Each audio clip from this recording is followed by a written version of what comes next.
كيما على بالنا كامل دوك انت راك متغرب هنا في بريطانيا وبالتحديد في لندن. اسكو تقدر تقول لنا علاش خيرت لندن بالتحديد؟ انا كي جيت لهنايا لبريطانيا ضربت قول واحد شهر ونص باش لقيت خدمه. كي لحق نهايه الاسبوع ما حبش يخلصني، قال لي صبر نهضر مع المعلم الكبير، هذا الماناجر اللي كان يهضر معايا. زدت صبرت حتى اسبوعين، جا خلصني في الاسبوع الاول. كي شفت تما الخلاص وشحال كنت نخدم تفاجأت بالبزاف يلا يبارك. واش حكيتي دوكاتيك المشوار تاعك حافل يعني بالنجاحات والالقاب وكامل؟ المستوى تاع لي زاتلات ماشي كيما تاع الجزائر افضل بكثير. ما نقولوش كيجي لاوروبا ولا لا، الشعب الجزائري كي تمدلو الامكانيات وتتهلا فيه منا راح يفرحك وراح كيما نقولوا يدير حاجه بالطبع، وخاصه ما ديرلوش العراقي. نقص الريتم تاعك وربحتهم كاع يا تسمى لو كان زيد الله يبارك. ان شاء الله. كل مغترب يمر عبر مراحل في غربته، وكل واحد فيهم عنده حكايه وتجربه خاصه به. هنا رانا في عاصمه الضباب لندن، وين راح نتلاقى مع مغتربين جزائريين اللي راح يحكوا لنا على تجاربهم في بريطانيا ويعطونا بعض المعلومات ويتقاسموا معنا آرائهم ورؤيتهم. معناتها إلا راك جاي ولا راك مهتم بالهجرة إلى بريطانيا، إن شاء الله هالفيديوهات راح يعاونوك ويفيدوك. وكما يقول المثل، سقسي المجرب وما تسقسيش طبيب. السلام عليكم ورحمة الله تعالى وبركاته خوتنا، مرحبا بكم في حلقة جديدة ومكان جديد. اليوم معنا مغترب جزائري بطل ما شاء الله، كما نقولوا ان شامبيون. ما نقولكمش فاش، اقعدوا معنا في هذه الحلقة ان شاء الله راح تعرفوا في واش باطل ويحمد لنا نصائح وتجارب ومعلومات ان شاء الله. اقعدوا معنا وان شاء الله تعجبكم الحلقة. السلام عليكم خويا ياسين. السلام عليكم. مرحبا بك خويا. بون خويا ياسين، انا نعرفك بس اسكو تقدر تعرف روحك باش يعرفك المشاهد؟ بالطبع خويا امين. معكم ياسين فوديا، 24 سنة، مغترب في لندن. كنت في الجزائر في ضراري، مدينة ضراري. اسكو تقدر تحكي لنا شوية على حياتك في الجزائر قبل ما تطلع للانجليز؟ اسكو تقدر تقول لنا يعني واش قريت، واش خدمت، واش مارست كرياضة؟ بالطبع خويا امين. في الجزائر كنت نقرا في جامعة بوزريعة، تخصص علم الاجتماع. الله يبارك. لحقت السنة الثالثة ليسونس وما كملتش، طلعت الغربة. وفي الرياضة نمارس رياضة الكاراتي ما شاء الله. ملي كان عندي عمر 7 سنوات حتى 24 سنة، وكنت مدرب بتاع فئات شبانية. خويا ياسين الله يبارك، قلت لي مارست رياضة الكاراتي يا أخي في الجزائر. نعم. اسكو تقدر تحكي لنا شوية على الكاراتي في الجزائر، على البداية تاعك كيفاش بديتها يعني والاكسبيرينس تاعك في الجزائر؟ بالطبع خويا من الكاراتي قلت لك كما قلت لك بديته من سن 7 سنوات. من بعد كي لحقت 12 سنة كان عندي 5 سنين كاراتي، بديت ندير البطولات وكامل. من تماك كنت صغير 12 سنة، تحصلت على المرتبة الثانية في البطولة الجهوية، البطولة الأولى تاعي. ما شاء الله. من تماك بدأت تحلى وبديت كل عام البطولات وكامل، حتى لحقت المستوى البطل الجزائري، بطل عدة مرات جزائري. ما شاء الله. عندي عدة بطولات، منها في تونس وبطولات مغاربية وكامل. ولحقت المنتخب الوطني، كان عندي معهم تربصات وكامل حتى 23 سنة خلصت كارير. الله يبارك ما شاء الله. على كل حال خلاص في الجزائر. في الجزائر. يلا يبارك. واش حكيتي دوكاتيك المشوار تاعك حافل يعني بالنجاحات والالقاب وكامل. تقدر تقول لي علاش يعني خليت كامل هذه الالقاب والنجاحات في الجزائر وقررت باش تطلع تتغرب هنايا في بريطانيا؟ كما يقول لك كي تبدا تبان في الرياضات في الجزائر وتبدا يسمى الناس تعرفك ولا الفيدراليه تعرفوك وكامل، يبداو يصراو لك مشاكل. لأن حنا نعرفوا في الجزائر باللي واحد ناجح يحبوا يهبطوه بالطبع. واذا سورتو اذا ما مشيتش تسمى في الخط تاعهم، صراو مشاكل منهم اللي خلاوني تسمى. انا في رياضه الكاراتي كنت دائما داير في بالي بلي جامي نحبسها في الجزائر. نكمل فيها، وكنت حاب نروح بعيد، كانوا عندي اهداف كبيره. من بعد بالوقت بداو يصراو مشاكل، اقصاءات، كي تكون في فريق ما يكونش متفاهم مع الفيدراليه يديروا لك عراقيل، مام تونطريني مام تتعب، اسمها ما راحش دير في بالك، ما راحش توصل، تبدا تكره بالعقل طبع حتى كما نقول لك دقيقه الاخرى كيشت ما كاش امل ما شفت باللي ما كاش مخروج، ما كاش مخروج نطلع لبريطانيا نبدا حياتي جديده. هذه هي كيما على بالنا كامل دوك انت راكم تغرب هنا في بريطانيا وبالتحديد في لندن. اسكو تقدر تقول لنا علاش خيرت لندن بالتحديد؟ هي السبب الرئيسي لانه عندي هنا عائله. العائله تاعي عندي هنا عائله كبيره في لندن، اللي كان على بالي كان نجي هنا لندن راح تسهل لي لو كان نروح على بلاد واحده اخرى ولا مم في انجلترا بلاصه واحده اخرى. سهلوا لي الامور وجيت لعندهم من لهنا، على بها خيرت لندن. بارك الله فيك. وانا جاب بها احسن اختيار يا اخو. حتى انا حتى دوكا راني نشوفوا احسن اختيار الحمد لله. صح ان شاء الله بالتوفيق ان شاء الله. ان شاء الله خويا ياسين، تقدر تقول لنا شحال عندك هنايا في لندن وكيفاش جاتك البدايه تاعك هنا في لندن؟ اسكو تأقلمت بالخاف؟ اسكو صراو لك عراقيل؟ اسكو جاتك صعيبه سهله؟ عندي 10 أشهر هنا في لندن. ما عنديش بزاف، تسمى تقريبا عام، تقريبا نقولوا عام. البدايه كي نقول لك 90% تاع المغتربين كاع تجيهم صعيبه، وانا كانت جاتني بزاف صعيبه البدايه، وكنت بين نعاود نرجع للبلاد ولا نقعد حتى جازو نقول لك 3-4 أشهر باش بدات تبان الحاله بالعقل وبالصبر. لازم هنا البريود هذيك تحتاج بزاف الصبر.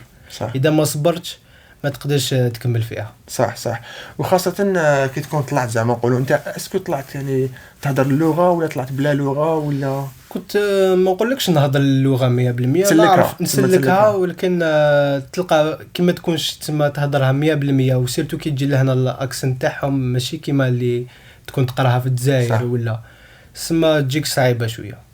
بصح بالعقل كما قلت انت تتعود وتفهمهم ويفهموك وتتأقلم وتعيش لهنا. انت كي جيت لهنا جديد هكذا اسكو راك تخدمها تمتم ولا طولت الحكايه باش راك تخدمها؟ انا كي جيت لهنايا لبريطانيا ضربت قول واحد شهر ونص باش لقيت خدمه. الخدمه الاولى تاعي كانت عند في الريستوران عند الاتراك. ما طولتش بزاف عندهم لانه صراو لي مشاكل معهم. كي رحت باش نخدم عنده قال لي تخدم 6 ايام 60 ساعه في 6 ايام. كي قلت له شحال تخلصني ما حبش يقول لي، قال لي when I see your performance نقول لك اسمها شحال تخلص. بعد كي خدمت جاز هنا يخلصوا بالاسبوع ماشي بالشهر. في لحق نهايه الاسبوع ما حبش يخلصني، قال لي صبر نهضر مع المعلم الكبير هذا الماناجر اللي كان يهضر معايا. زدت صبرت حتى اسبوعين جا خلصني في الاسبوع الاول. كي شفت تما الخلاص وشحال كنت نخدم تفاجأت بالبزاف و ما قدرتش. تما كما نقولوا كان يحرت عليه. هما تراك هنا في لندن معروفين باللي يحبوا يحقروا الواحد جديد. يحبوا يحرطوا. قلت له الاسباب علاش تسمى هذا كان يخلصني 5 باوند للساعه. كي قلت له اسباب قال لي ما عندكش خبره، ما تهضرش مليح اللغه وكامل. بصح كي كنت نخدم تسمى في الخدمه ما كنتش نحتاج نهضر بزاف وكامل. كنت سيرفر نرفد الماكله ونحطها تسمى كنت نمد كاع واش عندي. تسمى تحس باللي انت الخدمه اللي كنت ديرها تستاهل اكثر من 5 باوند. بالطبع.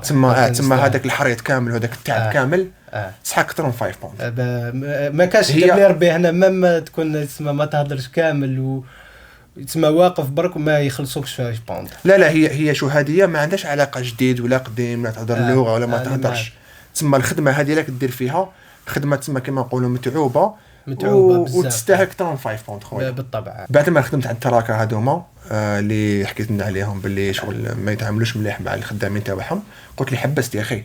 حبست من عندهم صح. في نفس الوقت جاني تسمى بالمعرفه تاع العائله تاعي لقيت خدمه في غير حبست منها لقيت منها ما شاء الله.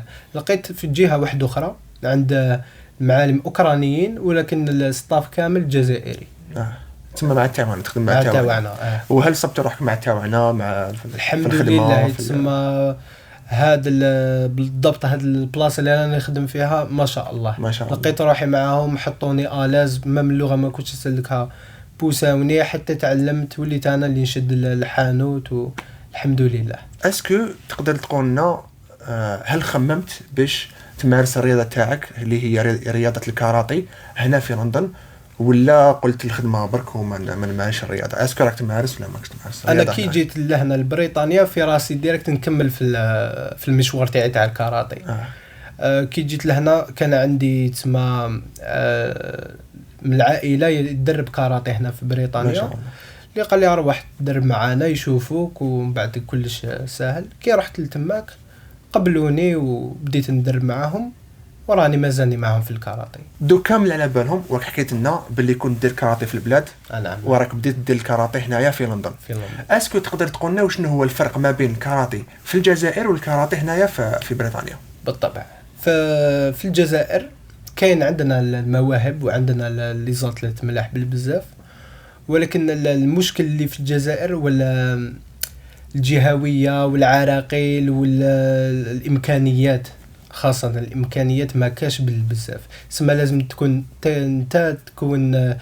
انت اللي تجيب الامكانيه تاعك باش تنجح، ولكن بالامكانيه تاع الفرق ولا تاع الفيدرالي ولا ما تقدرش تنجح بها.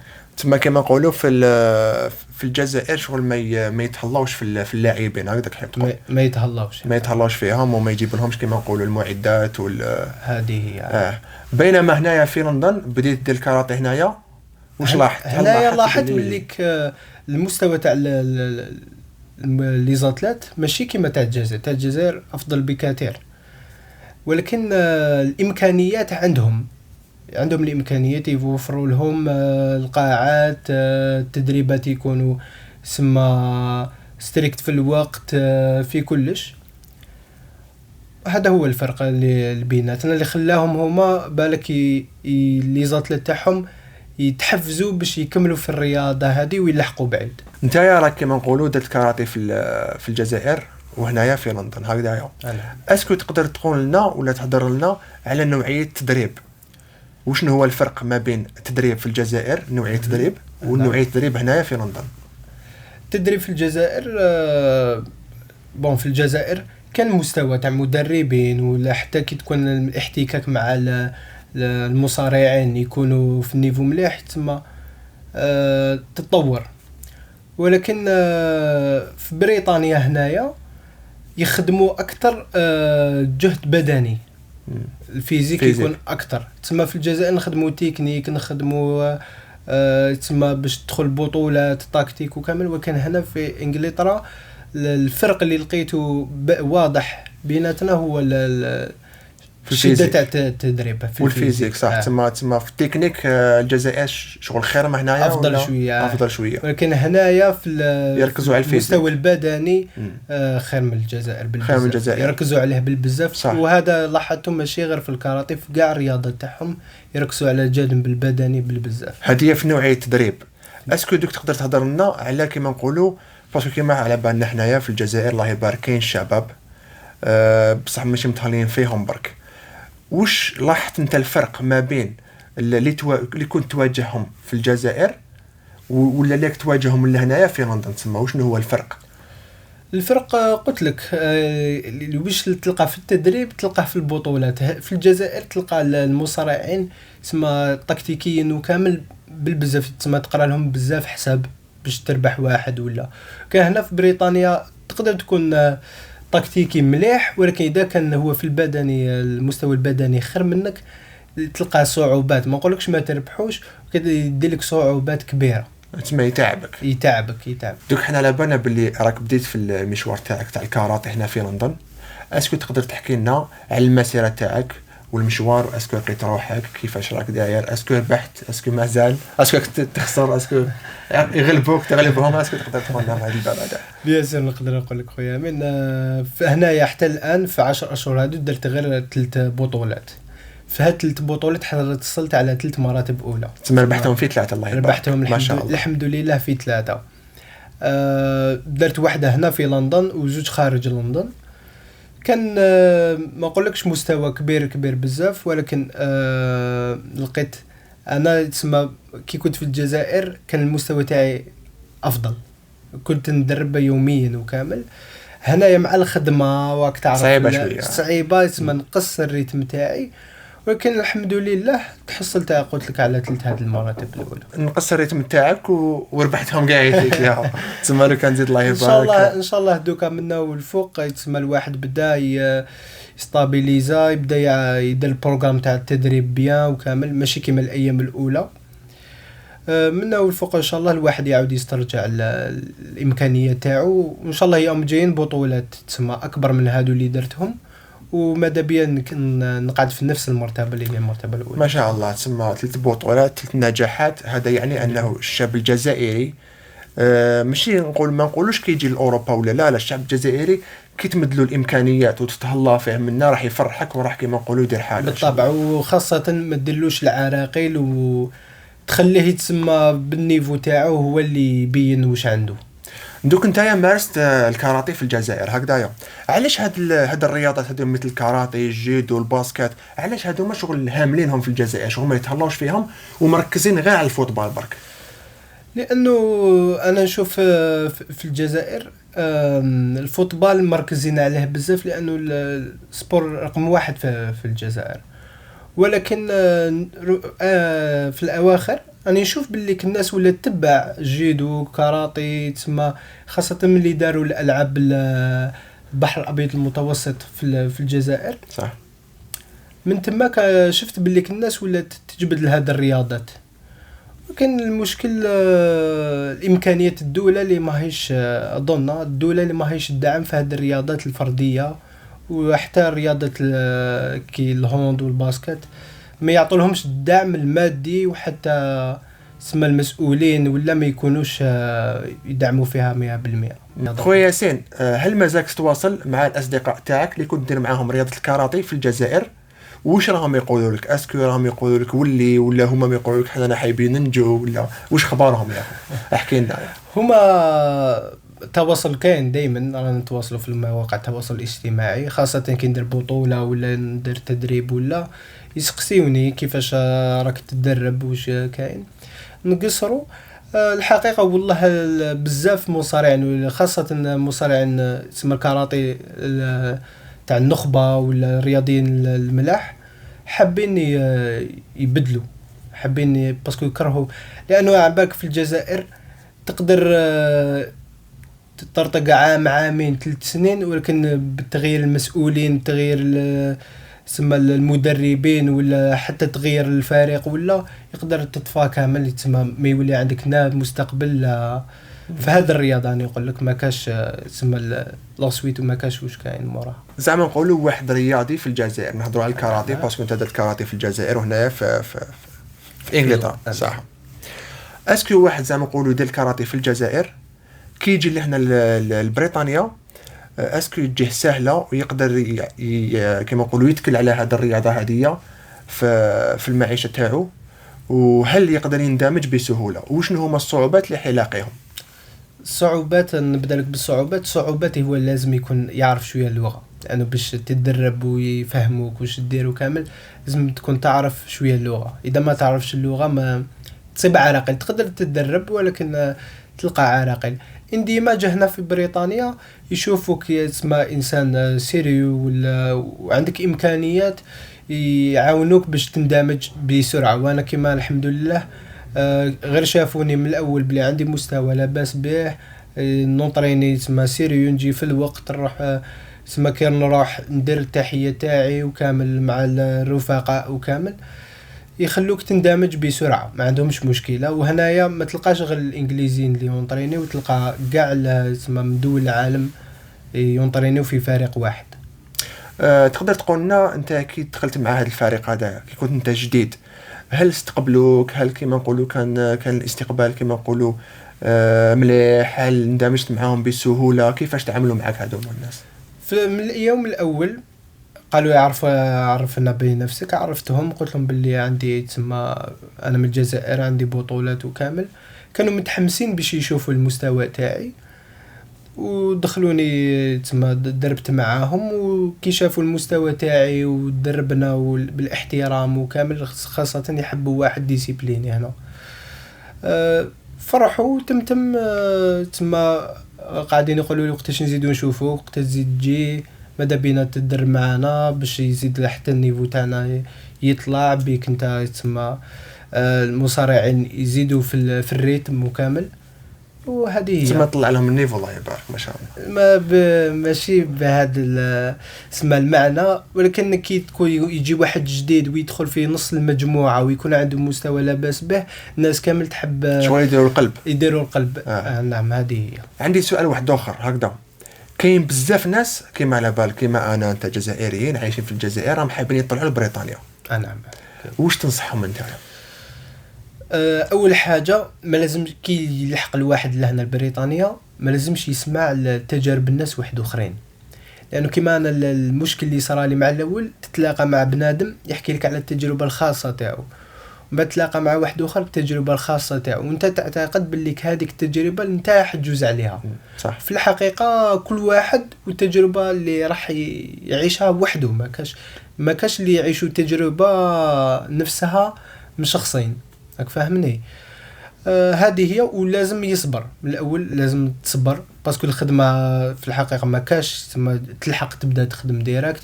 هنايا ياك واحد بلا كوارط لازم يخدم كاشين هاند، راك تعرف هاد الامور. تسمى لازم يلقى بلاصه يخدموا فيها كاشين هاند، وكي تروح ديريكت تسمى تدخل منحوس على خدمه ولا دومونديو لك كوارط، تسمى لازم يكون عندك شويه معارف باش تعرف وين تروح وين، خاصه انت عندك الكريه اللي انا نقولوا في لندن، خاصه في لندن ناقصه بالبزاف. تسمى لازم قبل ما تطلع من البلاد تكون موصي، اذا تعرف هنا عباد تحوس باش غير تلحق، ما تقعدش برا ولا خاصه في الشتاء البرد بزاف وكامل، باش ما تجوش على هذيك الميزيريا الوعره هذيك. تسمى لازم تكون موجد روحك من البلاد، وخاصه تطلع معاك الدراهم، لانه كي تلحق لهنا باش تكري الكريه غاليه، تزيد ديبوزيت تسمى تخلص في بلاصه ما تخلص الشهر تخلص شهرين، شهر التسبيق وشهر تاع الكريه. باش تسمى ديبلاسي هنايا كما على بالك المترو وكامل غاليين، تسمى لازم باش تحوس على خدمه وكامل لازم تخلص هاد العفايس، تسمى لازم تجيب معك هاد 3 عفايس. حبيت نقول لك اسكو عندك كلمه اخيره حبيت تقولها؟ انا ما عندي كلمه اخيره ان شاء الله تقدر تشوف الكاميرا تقولها. نعم. اي واحد راهو جاي هنا الغربه يتكل على ربي، لازم يكون والديه راضيين عليه، كي الحق لهنا ما يروحش الطريق تاع الزهو وكامل، لازم يركز على الخدمه تاعو، على العباده تاعو، ما ينساش دينه، ما ينساش عائلته. وهذه هي ان شاء الله يوفق ربي كل واحد هنا راهو في الغربه ويفري كوارطو بسرعه يعاود يشوف العائله تاعو كامل. وهذه هي. يعطيك الصحة خويا ياسين، بالتوفيق ان شاء الله. ان شاء الله مزيد من النجاحات والتألق. امين ان شاء الله. وان شاء الله تولي بطل العالم في الكاراتيه ان شاء الله. يعطيك الصحة بارك الله فيك. صحيت. بون خوتي كيما شفتوا هذه الحلقة تاع اليوم، كان معنا البطل ياسين ان شامبيون ما شاء الله، شاب جزائري مغترب هنا في بريطانيا. هضرنا على الرياضة بصفة عامة، والحلقة هذه كانت موجهة للرياضيين اللي كانوا ولا اللي راهم حايبين يطلعوا لهنايا لبريطانيا. ان شاء الله تكون عجبتكم، ان شاء الله تكونوا استفدتوا من المعلومات والتجربة تاع خونا ياسين. نتلاقاو ان شاء الله في الحلقة القادمة. السلام عليكم.